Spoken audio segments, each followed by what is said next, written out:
उस रात, आखिरी रात अस्पताल के उस कमरे में कुछ ऐसा हुआ जिसके बारे में आज भी डॉक्टर्स खुलकर बात नहीं कर रहे, क्योंकि उस रात आशा ताई ने एक ऐसी चीज मांगी जिसे सुनकर वहां मौजूद हर इंसान के होश उड़ गए। कमरा शांत था, मशीनों की बीप जैसे हर सेकंड वक्त गिन रही थी। सांसें कमजोर थीं, लेकिन आंखों में अब भी वही चमक थी। डॉक्टर झुके, धीरे से पूछा, आपको कुछ चाहिए? कुछ पल खामोशी रही, फिर आशा ताई के होंठ हिले, इतनी धीमी आवाज कि सुनने के लिए सबको करीब आना पड़ा। और जैसे ही उन्होंने सुना, कमरे में सन्नाटा छा गया, क्योंकि उन्होंने कहा था, मुझे मेरा माइक्रोफोन दे दो। एक पल के लिए किसी को समझ नहीं आया इस हालत में कोई गाना क्यों गाना चाहेगा, लेकिन उनकी आंखों में एक अधूरी सी जिद थी, जैसे कोई आखिरी वादा अभी बाकी हो। डॉक्टर्स हिचकिचाए, नर्सें रुकीं, लेकिन फिर एक छोटा सा माइक्रोफोन उनके पास रख दिया गया। कमरा अब बिल्कुल शांत था और फिर आशा ताई ने अपनी आखिरी ताकत जुटाई। होंठ खुले और एक बहुत ही धीमा टूटता हुआ सा सुर निकला। पहले कोई पहचान नहीं पाया, फिर धीरे धीरे वो सुर एक गाने में बदलने लगा। अभी न जाओ छोड़कर कि दिल अभी भरा नहीं। हाँ, वही गाना जिसे उन्होंने कभी लाखों दिलों के लिए गाया था, आज वो उसे खुद के लिए गा रही थी। हर शब्द जैसे रुक रुक कर निकल रहा था, हर सुर जैसे सांस से लड़ रहा था। कमरे में खड़े लोग रो रहे थे, क्योंकि वो समझ चुके थे ये कोई गाना नहीं था, ये एक तरह रुक जाने की विनती थी, एक आखिरी इच्छा, जैसे वो खुद से कह रही हूँ, अभी मत जाओ। लेकिन जिंदगी किसी की नहीं सुनती। जैसे जैसे गाना आगे बढ़ा, उनकी सांसें धीरे धीरे थमने लगीं, लेकिन आवाज आखिरी पल तक टूटी नहीं। और फिर एक आखिरी अधूरा सा सुर, और सब खामोश। मशीनें, कमरा और वो आवाज, सब कुछ रुक गया। लेकिन सच ये है, वो गाना आज भी अधूरा नहीं है, क्योंकि जहां जहां ये गाना बजेगा, वहां वहां आशा ताई जिंदा होंगी। आशा ताई को आखिरी विदाई देते हुए, श्रद्धांजलि देते हुए कमेंट में रिप आशा ताई जरूर लिखें।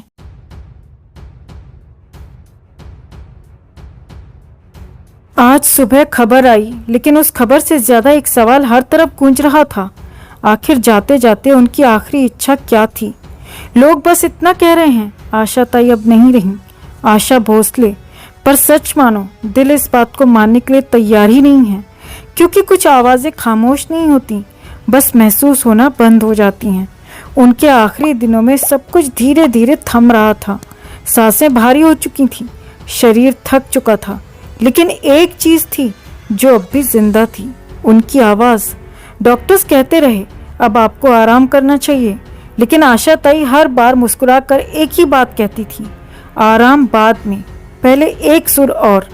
शायद यही उनकी अधूरी सी इच्छा थी, एक ऐसा सुर जो अभी बाकी था। रात के सन्नाटे में जब पूरा शहर सो जाता था, उनके कमरे से धीमी धीमी गुनगुनाहट आती थी।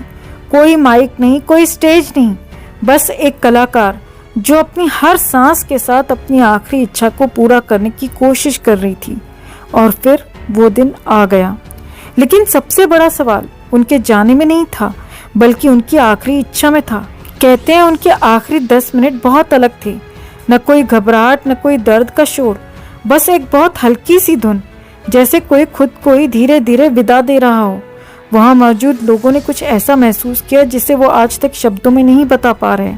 किसी ने कहा वो गुनगुना रही थी, किसी ने कहा नहीं, वो सिर्फ हवा थी।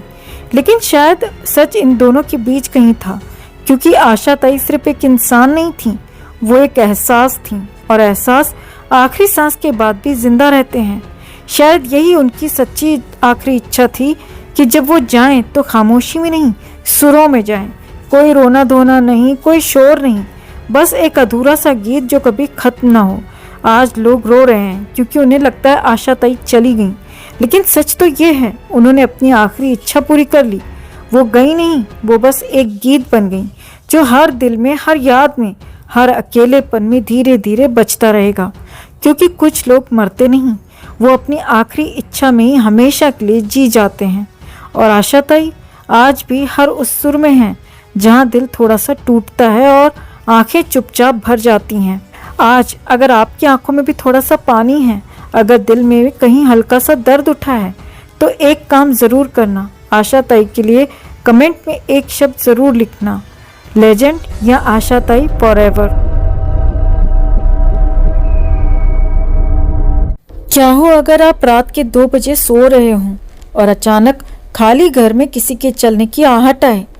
क्या हो अगर आप अकेले हों लेकिन फिर भी आपको लगे कि कोई आपको देख रहा है? और सोचिए अगर ये सब उसी घर में हो जहां एक लाश 3 दिन तक सड़ती रही हो। ये कोई फिल्म की कहानी नहीं है, ये हकीकत है। बॉलीवुड की सबसे रहस्यमय अदाकारा परवीन बाबी के उस फ्लैट की।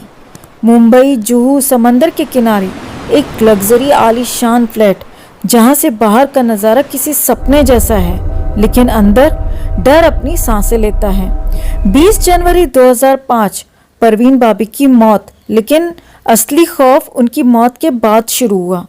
3 दिन तक उनकी बॉडी उसी घर में पड़ी रही, दरवाजे बंद, कमरा बंद और अंदर मौत का सन्नाटा। आज 21 साल बाद भी वो फ्लैट खाली है। क्यों?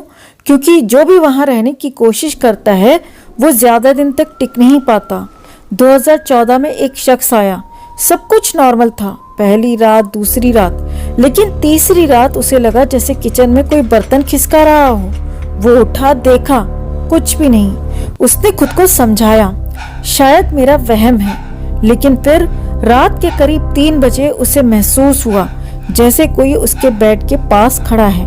आंखें खोली, कोई नहीं, लेकिन कमरे का दरवाजा धीरे धीरे अपने आप बंद हो गया। अगले दिन उसने नोटिस किया घर में रखी चीजें अपनी जगह से हल्की हल्की बदली हुई थीं। और सबसे अजीब, कभी कभी उसे एक औरत की धीमी आवाज सुनाई देती थी, जैसे कोई कुछ कहना चाह रहा हो लेकिन शब्द समझ में ना आए। 3 दिन बाद वो शख्स बिना कुछ बताए वहां से भाग गया। आज भी उस फ्लैट के दरवाजे पर नाम लिखा है, परवीन बाबी, किराया 4 लाख महीना, लोकेशन परफेक्ट, फ्लैट लग्जरी। फिर भी कोई नहीं रहता। लोग कहते हैं ये सिर्फ डर है, दिमाग का खेल, लेकिन कुछ लोग अब भी मानते हैं कि उस घर में कुछ अधूरा है, कुछ ऐसा जो आज भी वहीं ठहरा हुआ है। अब सवाल ये है, क्या ये सिर्फ लोगों का वहम है या सच में उस घर में कुछ ऐसा है जो आज भी किसी को चैन से जीने नहीं देता? आप बताइए, अगर आपको ये फ्लैट आधी कीमत में मिल जाए तो क्या आप उसमें रहना चाहेंगे या फिर कुछ दरवाजे हमेशा बंद ही अच्छे होते हैं? कमेंट में ज़रूर बताइए और वीडियो को लाइक और शेयर कर अपना प्यार और सपोर्ट भी ज़रूर दिखाइए।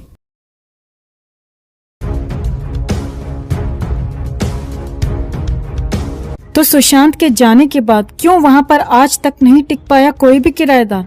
पिछले किराएदार के साथ उस घर में ऐसा क्या हुआ था कि उल्टे पांव भाग खड़ा हुआ? क्या सचमुच उस घर में अब भी भटक रही है सुशांत की आत्मा? आपको दिखाते हैं, बताते हैं सब।